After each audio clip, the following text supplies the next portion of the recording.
2-0, victoire de Liverpool à Anfield contre le Real Madrid. Mérité, voire peut-être presque, j'ai presque envie de dire pas mérité parce que 2-0 c'est trop petit.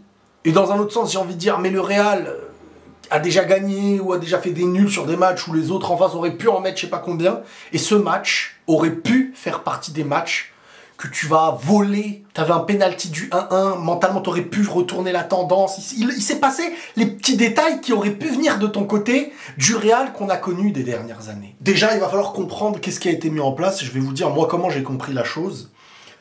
Le Real, dans un match, très souvent, on connaît ce Real qui, quand ils savent qu'ils vont être très dominés, voire inférieurs à l'autre équipe, donc quand ça a joué des Manchester City par exemple, ou voilà, et ben, stratégie de défendre tous ensemble, très bas, et toute l'équipe mise sur ton point fort offensif pour pouvoir balancer et jouer dans le dos en contre rapide. Donc, globalement, on va retenir que Mbappé, là, aurait été le Vinicius habituel a été le Mbappé de ce match-là dans la stratégie habituelle. Sauf que là, et je tiens à vous faire un warning, si vous ne voulez pas entendre des choses qui ne plaisent pas les joueurs que vous aimez, ou que vous défendez, etc., que pour vous, ça se fait pas, moi c'est mon travail.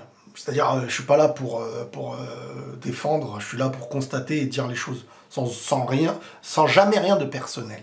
Mais là, Kylian, la performance, elle est indéfendable. Elle est indéfendable. Et comme l'a dit, je suis tombé sur Twitter du propos de Chronique Foot, il y aura un avant pour Kylian et un après Liverpool. Et dans l'esprit de beaucoup. Parce que ce match-là, il a un symbole, il a un sens qui était très très grand. La blessure de Vinicius, l'absence de Rodrigo, une équipe qui est faite pour lui dans ce match-là. Parce que c'est lui qui est devant, tout le monde va jouer, va défendre, va faire les efforts pour qui? Pour Kylian, pour sa profondeur. Et en fait, je vais dire quelque chose que je pense et qui ne me fait pas du tout plaisir. Mais là, Kylian n'a pas le niveau de ce Real. Pour moi, Kylian n'a pas le niveau pour être dans le Real, par exemple, de l'année dernière, de cette année. Pour moi, là, il passe derrière Rodrigo, il passe derrière Vinicius. Et j'estime que ses entrées feraient plus de bien que sa titularisation. Non, il n'est pas au niveau. Je veux dire, il n'a pas le cardio. Il n'a pas le cardio, là. Il ne fait pas les allers-retours comme on le connaissait. Mais quand je dis allers-retours, c'est en termes de renouveler les vitesses. Et il hésite. Il économise sa profondeur, en fait. Il ne prend pas la profondeur en fait... L'équipe, elle n'attend que ça. Il n'y a que ça qui peut la sauver sur ce match-là. C'est réussir à faire passer l'équipe, à faire passer dans le dos. Tu subis et tu passes dans le dos. Là, non. Donc en fait, là, Kylian, tu te dis, Kylian n'a plus son coffre. Ce coffre d'une moitié de terrain qui ressemblait à un petit terrain de street, tellement il le prenait, mais à une vitesse qui tuait toutes les défenses. Il n'inquiète pas, il élimine pas. Et rappelez-vous ce que je vous disais. Ce n'est pas une histoire de poste, et j'ai pas compris comment des gens aujourd'hui... Bien sûr qu'il y a des matchs où il sera peut-être plus à l'aise et tout, c'est pas la question. Mais c'est pas une histoire de poste. À l'Euro, il jouait à gauche, il y a plein de matchs, il était à plein de postes. C'est pas une histoire de poste aujourd'hui, c'est une histoire d'un joueur. J'ai pas les explications concrètes, mais visuellement en tout cas, mentalement, il est pas maître des choses. Physiquement, il a plus le coffre, je suis désolé. Et quand tu retires le coffre à Kylian... c'est compliqué, c'est factuel les gars. Alors oui, tant qu'il est au Real, moi j'espère qu'il réussisse. Mais si je dois analyser les choses et dire la vérité, pour moi là il n'a pas sa place de titulaire au Real. Et je suis désolé parce qu'en fait l'équipe dépend de ça quand il n'y a pas Vinicius. C'est un match où en fait tout le monde l'attendait, tout le monde espérait. Vas-y, il porte pas le match, mais pas un match où c'est raté. Après il rate le péno en plus de ça. C'est la Ligue des Champions. Le Real a gagné des compétitions sur les détails. Et pas qu'une. Si tu n'as pas les détails dans l'équipe, que tu ne peux pas aller les chercher, et que l'équipe, elle compte sur toi sur une chose, et tu ne le prends pas, tu perds. Et encore, tu perds 2-0, t'aurais pu perdre 3-0, t'aurais pu perdre 4-0, parce que Courtois, il en a fait des arrêts, pas qu'un. Et puis ça, là, il a raté son péno. Donc là, en fait, c'est indéfendable. Si je ne peux pas dire toutes ces choses-là sur Kylian dans ce match, je ne fais pas de débrief, ça sert à rien. Je suis désolé, le match tournait autour de lui devant. Et le statut qu'il a demande à ce que, à l'image de Vinicius, Je sais que ça va pas faire plaisir aux fans, à tout ce qui est autour de Kylian et tout peut-être, pour l'instant, mais on sent le manque de Vinicius. Et il n'y a rien de pire que de dire ça quand tu as un joueur comme Kylian, de dire on sent le manque de Vinicius. Parce que Vinicius, il peut rater des matchs, mais il va te renouveler les courses, il va te mettre une intensité, et surtout, dès que tu récupères, tu sais que tu peux le servir en profondeur. Qu'il fasse un bon usage ou pas, il va te faire flipper ta défense, te faire reculer. Bellingham, moi je trouve que Bellingham, dans son match, il était en jambes, il faisait ce qu'il savait faire, ce qu'on attendait de lui. Le problème, c'est que faut servir. Et quand il faut servir, ben, tu veux faire quoi? Qu'est-ce que tu veux faire? Qu'est-ce que t'essayes? Qu'est-ce que tu pars? Tu y vas pas? Mais normalement, tu comprends dès le début, il va y aller, il va pas s'arrêter. Et Kylian n'a pas le physique, là, je pense qu'il n'a plus du tout le physique. Alors, il a régressé, bien sûr, en niveau, mais en perdant en physique, qui lui permettait d'avoir ce coffre de surpasser athlétiquement tout le monde, bah là, en fait, l'équipe, elle sait pas, je te la mets en profondeur, mais tu peux y aller ou ça devient trop compliqué. Ça devient trop compliqué. Et le problème, c'est que, bah... Moi, j'ai l'impression que le coach ne le sort pas parce qu'il se dit là, il faut qu'il se rattrape jusqu'à la fin, il faut qu'il en mette un avant et tout. Donc, en fait, bah, tu dis, bon, bah, et là, il y a trop de calculs. Et là, c'est plus normal, là, c'est plus le Real, là, c'est plus la méritocratie, là, c'est plus le club le plus exigeant du monde. Faut être juste, on demande pas aux gens d'harceler. Moi, c'est pas ça que je fais. Demain, il fait un bon match, on va parler du bon match. Dernier match, j'ai trouvé qu'il était bon, bah, on a parlé du bon match. Là, aujourd'hui, si je suis pour le Real et je parle du Real, il faut admettre les choses. Il n'a pas sa place actuellement en titulaire, quand il y a Vinicius, Rodrigo, etc. Et ne pas offrir ce qui est mérité aux joueurs sur le terrain, bah tu vas les perdre. Tu vas les perdre. Parce que là, Kylian, si on peut pas compter sur lui, et je demande pas qu'il fasse gagner le match, attention, mais qu'il porte l'équipe. Tu sens que c'est... Là, j'ai l'impression qu'il est porté. Qu'il est porté mentalement, il est pas dedans. Il ne fait plus peur à l'adversaire. Et l'après-match, là, ce qui va se manger, et ça ne me fait pas plaisir, mais ce qui va se manger dans la presse, dans les réseaux. Lui, il paraît qu'il n'est pas bien, mais c'est mieux qu'il s'écarte, là, pour l'instant. Parce que c'est cruel, le foot. À ce niveau-là, avec les niveaux d'exigence qu'il demande, c'est cruel. Mais on est tous obligés de dire quand on travaille, quand on est censé analyser, c'est notre job que quelqu'un soit payé ou pas pour le faire. On peut pas défendre des joueurs. Parce que toujours les gens, bon, je peux parler des gens, on me fait assez de reproches quand je dis les gens, les réseaux, ok, c'est indéfendable. Et derrière le pénalty raté. Comme je vous dis, regardez, Vasquez, il rentre, tac, il obtient ce péno. Et là, tu mets ton but, et derrière, ça y est. Sauf que là, franchement, il y a pas 2 matchs où j'ai vu Kylian cette année prendre le dessus psychologique sur les adversaires. Et là, en fait, ça devient un problème collectif, parce que je me dis, mais alors comment le Real va faire? Parce que je les vois pas mettre Mbappé sur le banc. Je les vois pas mettre Mbappé sur le banc. Et je sais pas comment ça peut fonctionner actuellement avec Mbappé. Si tu forces, ça ne lui ferait pas...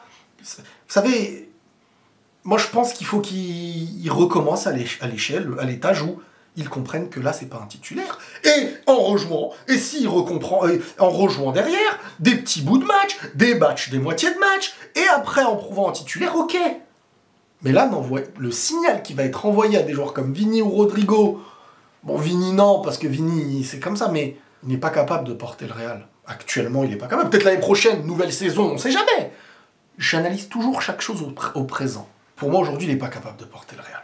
C'est un fait, je veux dire, c'est comme ça, je le constate. Pas de différence. En un contre un aussi, une volonté de ne plus prendre la profondeur qui n'est pas liée, comme certains le disent, il veut s'inventer un football, mais bien sûr que non. S'il était apte et qu'il se sentait apte, mais il va jouer avec ses points forts, mais ses points forts ne le sont plus, ou du moins de moins en moins. Il a les premiers pas, mais cette course qui nous lançait avant, je sais pas ce qui lui arrive. Mais ça pénalise aussi tout le club. Les gens ne savent pas comment jouer avec lui. Et dans un match comme ça, l'équipe, elle joue pour lui. C'est catastrophique. C'est catastrophique. Et moi, je sais même pas comment le Real va rebondir de tout ça, en fait. Qu'est-ce qu'ils vont faire? Qu'est-ce qu'ils vont faire? Bah, je sais pas. Franchement, je sais pas. Mais même la Ligue des Champions, là, ça devient... t'as combien de défaites, là? T'as 3 défaites. T'es en danger, hein? T'as un gros danger. Et franchement, j'ai rarement vu le Real... Enfin, je l'ai déjà vu, mais... En fait, bien sûr, il y a des absents, bien sûr, tout ça, on le comprend. Il n'y a pas de problème. Mais je veux dire, t'as quand même Mbappé, Camavinga, Bellingham, Rudiger, Courtois, Mendy, Brahim Diaz. Eh oh, à entendre les gens, on dirait il n'y a personne. Mais t'as une sacrée équipe. T'as une meilleure équipe que presque 90% des équipes qu'affrontent Liverpool en première ligue. Hein. Sur le terrain, t'as des joueurs incroyables. Maintenant, moi, c'est ce que je me suis dit aussi quand j'ai vu la compo du début. De toute manière, il n'y avait pas de choix avec tous les blessés. Mais globalement, c'est soit ça prend, parce que t'as une équipe qui veut jouer au ballon, mais soit il n'y a plus de repères après. Et là, en fait, ils ont fait comme ce qu'on leur connaît du très haut niveau quand l'équipe d'en face, elle est vraiment meilleure, c'est défendre et espérer les individualités. Mais l'individualité Mbappé n'est plus l'individualité capable de, au très très très haut niveau, porter contre le Barça. Alors, ça se joue un hors-jeu, il aurait pu marquer, mais même, il fait pas peur. Il fait pas peur. Et là, ça fait... En fait, sa saison, peut-être qu'elle va être catastrophique, et on va espérer la saison prochaine. Mais moi, en fait, j'espère simplement de la méritocratie. Moi, j'espère simplement que s'il est meilleur, qu'il joue, s'il est moins bon, qu'il joue pas. Le problème, c'est qu'il y a des choses qui dépassent cet aspect-là aujourd'hui, et parce que ça pénalise tout le monde, voilà. Pour moi, ça pénalise tout le monde, en fait. Ça pénalise tout le monde. Raúl Asensio, c'est la bonne nouvelle. Gros match intensité, il était là, le caractère est là, s'il faut se chamailler, il est là. Raúl Asensio, c'est un joueur que tu dois faire monter en équipe première maintenant et lui donner beaucoup de temps de jeu parce qu'on a un gars qui peut être important et qui peut montrer sur le terrain beaucoup de choses. Il est très rapide, il a des bons tacles, une bonne lecture de jeu, il comprend l'équipe. Non, lui, par contre, honnêtement, il n'y a pas de souci. Lui, il n'y a pas de souci. Courtois, Rudiger, la défense, on les connaît, voilà, ils sont là. Mais cette équipe compte aussi sur ses individualités. Et les individualités doivent être là. Et Kylian, le pire, c'est que caméra était sur lui. Il peut jouer où il veut, dans le poste où il veut, l'équipe qui va jouer pour lui et le servir, il est le maître des actions, il va tirer son penalty, il a tout été mis en place. Eh ben non. Et plus que non, c'est le match, l'un des pires matchs dans l'attente qu'on pouvait avoir sur lui cette saison. Déjà que mentalement c'était pas bien, à un moment donné, tu vas forcer comme ça, tu vas le mettre, c'est une équipe, c'est un groupe, faut gagner, il y a des attentes. Non, le joueur n'est pas bien. Faut le dire, s'il faut le dire, le joueur n'est pas bien, on va lui redonner le temps petit à petit, c'est quelque chose que lui-même a demandé, vas-y, on va inventer des choses s'il faut les dire. Tu parles à la place du coach, quoi, parce que d'un côté, tu veux pas l'enterrer, mais de l'autre côté, il y a un groupe, il y a une équipe. Donc on fait quoi? Moi, je peux le défendre, hein. Je vais le défendre, oh, mais vous savez... Bah oui, mais alors après, ce que je dis sur lui, là, je devrais le dire pour tous les autres. Et au final, moi, je peux pas faire de vidéo, je peux pas parler, je peux pas analyser. Ça ne servira à rien. Sinon, comment je peux pas dénigrer un joueur qui fait un moyen match à côté? Non, c'est indéfendable, c'est la déception, c'est dur. Alors c'est que du foot, donc faut pas aller harceler les gens. Faut analyser et exposer son analyse. Faut rien faire de personnel. Je le précise parce que les gens n'arrivent plus à faire la distinction. C'est important quand même, mettre une distinction.